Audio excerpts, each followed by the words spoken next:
नमस्कार जोहार। चलिए जानते हैं झारखंड की ताज़ा खबरों को, लेकिन उससे पहले अगर आपने अभी तक इस चैनल को सब्सक्राइब नहीं किया तो सब्सक्राइब कर दें, जिससे कि आपको झारखंड की ताज़ा खबर रोजाना मिलती रहे। सबसे पहली खबर, पलामू के हुसैनाबाद को जिला बनाने की एक दशक से उठ रही मांग। 1991 में मिला था अनुमंडल का दर्जा। पिछले एक दशक से पलामू के हुसैनाबाद को जिला बनाने की मांग हो रही है। इसके जिला बनने से करीब 10 लाख की आबादी लाभान्वित होगी। हुसैनाबाद जिला बनने की सभी मापदंडों को पूरा करता है और उसके तहत 5 प्रखंड को शामिल किया गया है। बावजूद सरकार से हरी झंडी नहीं मिल रही है। जिला मुख्यालय हुसैनाबाद से करीब 80 किलोमीटर दूर है और इस कारण एक ही दिन में लोग अपना काम निपटाकर वापस लौटने में काफी परेशानी महसूस करते हैं। अगली खबर, सांसद के खिलाफ एफआईआर पर बाबूलाल का ट्वीट। कहा कि देवघर जिले में गौ तस्करों को बांग्लादेश ले जा रहे सैकड़ों पशुधन के 7 तस्करों को पुलिस से पकड़वाने वाले सांसद निशिकांत दुबे पर एफआईआर समझ में नहीं आता। हेमंत जी, ये आपको क्या हो गया है? बाबूलाल मरांडी ने कहा कि 4 साल में विरोधियों को सताने और चुप कराने के लिए 200-250 फर्जी केस मुकदमा करा के भी मन नहीं भरा है। समझ में नहीं आ रहा कि जो लोग आपको ये सब गलत काम करने की सलाह दिए हैं और दे रहे हैं, वो आपका भला करना चाहते हैं या फिर नहीं। अगली खबर, पुलिस पदाधिकारियों को 2024 लोकसभा चुनाव को लेकर दिया गया प्रशिक्षण। मुख्य निर्वाचन पदाधिकारी सह सचिव मंत्रिमंडल निर्वाचन विभाग रांची के रवि कुमार के निर्देशा मुताबिक उप निर्वाचन अधिकारी रविंद्र कुमार गुप्ता ने समाहरणालय स्थित ब्लॉक सी सभागार में आगामी लोकसभा चुनाव 2024 के मद्देनजर पुलिस अधिकारी को प्रशिक्षण दिया गया। थाना स्तर पर एक पुलिस अधिकारी को नामित पुलिस अधिकारी के रूप में नामित किया गया है, जो कि संपूर्ण निर्वाचन प्रक्रिया अवधि के दौरान मुख्य रूप से निर्वाचन से संबंधित मामलों को देखेंगे और प्रशिक्षण के दौरान सभी उपस्थित पुलिस अधिकारी को डीपीओ के कार्य कर्तव्य के बारे में विस्तार पूर्वक पीपीटी के माध्यम से बताया गया है। अगली खबर, मुख्यमंत्री ने सरकार के 4 साल पूरे होने पर दी योजनाओं की सौगात, बांटी नियुक्ति पत्र और परिसंपत्तियां। मुख्यमंत्री हेमंत सोरेन के 4 साल पूरे होने पर रांची में मोराबादी मैदान में राजकीय कार्यक्रम का आयोजन किया गया और मुख्यमंत्री ने समारोह में राज्यवासी को कई सौगातें दी है। इनमें कई योजनाओं का उद्घाटन, शिलान्यास, लाभुकों के बीच परिसंपत्ति वितरण और युवाओं को नियुक्ति पत्र मिलना शामिल है, जो इस राज्य के विकास में मील का पत्थर साबित होगा। राज्य सरकार के 4 वर्ष पूरे होने पर रांची में आयोजित राज्य स्तरीय समारोह में मुख्यमंत्री ने 323 करोड़ की योजनाओं की सौगात दी है। बड़ी खबर, सरना कोड लागू करने की मांग को लेकर 30 दिसंबर को बुलाए गए भारत बंद और रेल रोड चक्का जाम की पूर्व संध्या पर झारखंड की राजधानी रांची में मशाल जुलूस निकाला गया। जयपाल सिंह मुंडा स्टेडियम से अलवर एक्का चौक तक केंद्रीय सरना समिति, अखिल भारतीय आदिवासी विकास परिषद, आदिवासी छात्र संघ, आदिवासी सिंगल अभियान एवं कई अन्य आदिवासी संगठन इस मशाल जुलूस में शामिल थे। बड़ी खबर, 48 जवानों की हत्या के आरोपी नक्सल कमांडर समेत 2 से पूछताछ कर रही एनआईए। राष्ट्रीय जांच एजेंसी 48 जवानों की हत्या के आरोपी नक्सल कमांडर नवीन उर्फ सर्वजीत यादव और जितेंद्र नागेसिया से पूछताछ कर रही है। राज्य की एनआईए ब्रांच ने दोनों नक्सली को 5 दिनों की रिमांड पर लिया है। नवीन उर्फ सर्वजीत यादव ने पुलिस की दबिश से परेशान होकर बीते 8 नवंबर को चतरा पुलिस के समक्ष सरेंडर किया था।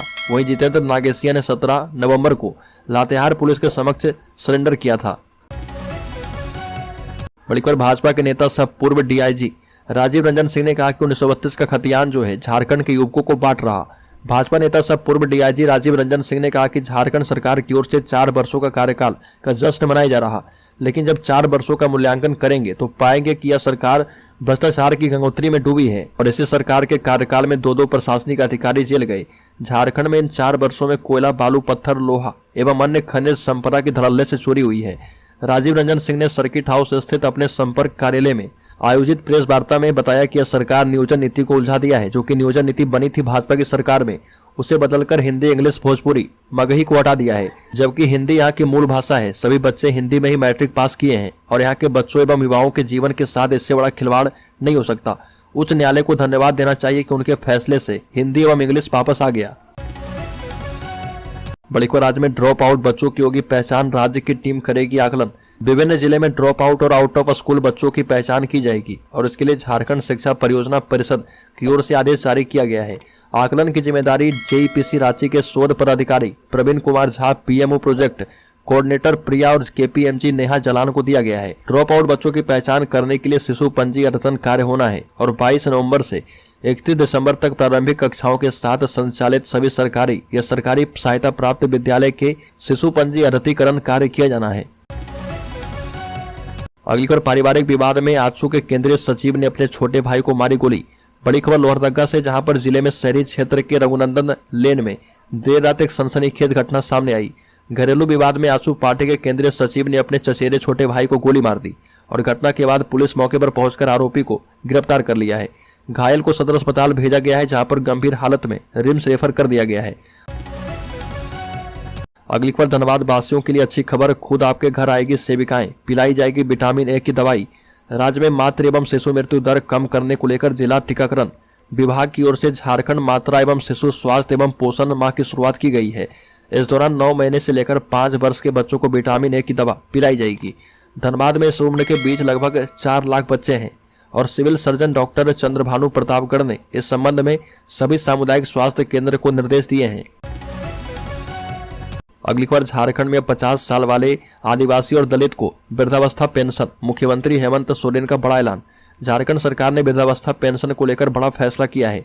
सरकार ने इसके लिए योग्यता आयु 60 से घटाकर 50 साल कर दिया है, यानी कि अब 50 साल की उम्र वाले लोगों को भी वृद्धावस्था पेंशन दिया जाएगा। इस बात का ऐलान खुद प्रदेश के मुख्यमंत्री हेमंत सोरेन ने किया और कहा कि आदिवासी लोगों को जो वृद्धावस्था पेंशन पहले 60 साल की उम्र में दी जाती थी, उसकी आयु सीमा घटाकर अब 50 वर्ष कर दी गई है। दरअसल हेमंत सोरेन की सरकार 4 साल पूरे हो गए हैं और इसी मौके पर कार्यक्रम आयोजित किया गया था, जिसमें सरकार 4 साल का रिपोर्ट कार्ड पेश कर रही है।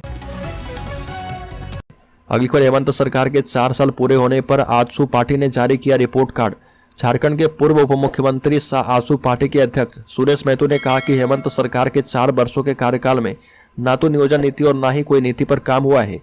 सुरेश महतो ने पार्टी कार्यालय में हेमंत सरकार के 4 वर्षों का लेखा जोखा प्रस्तुत करते हुए इस सरकार की नाकामियों को गिनाया और कहा कि सरकार उसूल की नहीं वसूलों की सरकार है और इसका परिणाम यह हुआ कि कोई भी सरकारी कामकाज बिना पैसे के अब नहीं होता है। बड़ी खबर, झारखंड राज्य सूचना आयोग, बीजेपी विधायक बिरंची नारायण ने मुख्यमंत्री हेमंत सोरेन पर साधा निशाना। बोकारो से बीजेपी विधायक सह मुख्य सचेतक बिरंची नारायण ने झारखंड राज्य सूचना आयोग के बहाने हेमंत सोरेन सरकार पर निशाना साधा और बिरंची नारायण ने कहा कि सरकार चाहती ही नहीं है कि सूचना आयोग जो है क्रियाशील हो जाए, हर बार वो बहाना बनाती रहती है। नेता प्रतिपक्ष की उपस्थिति के बाद भी अब नया बहाना बना रही है कि नए सिरे से वैकेंसी निकाली जाएगी और इसके बाद सूचना आयुक्त की नियुक्ति की जाएगी। अगली खबर, निशिकांत दुबे पर एफआईआर दर्ज होने पर आग बबूला हुए बाबूलाल मरांडी ने कहा कि मनमानी कर रही सरकार। भाजपा के प्रदेश अध्यक्ष बाबूलाल मरांडी ने गोड्डा के भाजपा सांसद डॉक्टर निशिकांत दुबे के खिलाफ दर्ज एफआईआर का विरोध किया है और कहा कि देवघर जिले में गौ तस्करों को बांग्लादेश ले जा रहे सैकड़ों पशुधन के साथ पुलिस से पकड़वाने वाले सांसद निशिकांत दुबे पर एफआईआर दर्ज किया गया है और किसी गिरफ्तार अपराधी का फोटो खींचने वाले पत्रकार पर देवघर में एफआईआर किया गया है। यह भी कहा कि समझ में नहीं आता कि सरकार किस प्रकार मनमाने तरीके से फैसला लेती है और बीजेपी ने कहा कि सरकारें आती रहती है जाती रहती है, जब भाजपा की सरकारें आएगी तो इस तरह जेल से चलने वाली सरकार की जांच जो है सीबीआई से करवाई जाएगी। बड़ी खबर, मिशन 2024 की तैयारी में भाजपा चाईबासा में जुटेंगे मरांडी से लेकर कई बड़े बीजेपी नेता। झारखंड में लोकसभा की 2 सीटें चाईबासा और राजमहल को लेकर भाजपा जनवरी 2023 से ही मिशन मोड में सक्रिय है। चाईबासा सीट को खाते में लाने को लेकर भाजपा काफी सक्रिय है। आदिवासी वोटरों को साथ जोड़ने के उद्देश्य से भाजपा 30 और 31 दिसंबर को भाजपा आदिवासी जनजातीय मोर्चा की बैठक करेगी और बैठक के दौरान प्रदेश अध्यक्ष बाबूलाल मरांडी सहित कई बड़े नेता मौजूद रहेंगे। चाईबासा में आदिवासी मतदाताओं को जोड़ने की कवायद का प्रभाव खूंटी और पूर्वी सिंहभूम की सीट पर पड़ेगा। चाईबासा में आदिवासी मतदाताओं को जोड़ने की कवायद का प्रभाव खूंटी और पूर्वी सिंहभूम की सीट पर पड़ेगा। अगली खबर, ईडी का हेमंत सोरेन को 7वां समन 6 नोटिस के बावजूद अब तक एजेंसी के सामने पेश नहीं हुए। झारखंड के मुख्यमंत्री हेमंत सोरेन को जमीन घोटाला मामले में पीएमएलए के तहत 7वां समन ईडी ने जारी कर दिया है। ईडी ने उन्हें इस मामले में अपना बयान दर्ज करने के लिए कहा है। बता दें कि ईडी इससे पहले हेमंत सोरेन को 6 बार नोटिस भेज चुकी है, लेकिन एक बार भी एजेंसी के समक्ष हेमंत सोरेन उपस्थित नहीं हुए। इस मामले में ईडी आईएएस अफसर छवि रंजन समेत 14 लोगों को अरेस्ट कर चुकी है। ईडी की ओर से समन जारी होने के बाद हेमंत सोरेन ने कहा कि केंद्रीय एजेंसियों का इस्तेमाल करके उनकी सरकार की छवि खराब करने की कोशिश की जा रही है। बड़ी खबर, राज्य में नए साल में गिफ्ट दे सकती है मोदी सरकार, घटेंगे पेट्रोल डीजल के दाम। नए साल में लोगों को महंगाई से राहत मिल सकती है। केंद्र की मोदी सरकार देश की जनता को न्यू ईयर गिफ्ट देने की तैयारी में है और मीडिया रिपोर्ट्स का कहना है कि सरकार नए साल में पेट्रोल और डीजल के दाम में भारी गिरावट कर सकती है। इसके लिए तेल कंपनियों से बातचीत चल रही है। अगर बातचीत में सहमति बन गई तो जनता को नए साल में थोड़ा महंगाई से राहत मिल सकता है। अनुमान ये भी है कि पेट्रोल डीजल के दामों में 10 रुपए तक की गिरावट हो सकती है। पेट्रोल डीजल के दाम में कमी का सीधा असर लोगों की जेब पर पड़ेगा और दाम घटने पर बाइक से चलने वाले लोगों को हर महीने करीब 500 रुपए की बचत हो सकती है।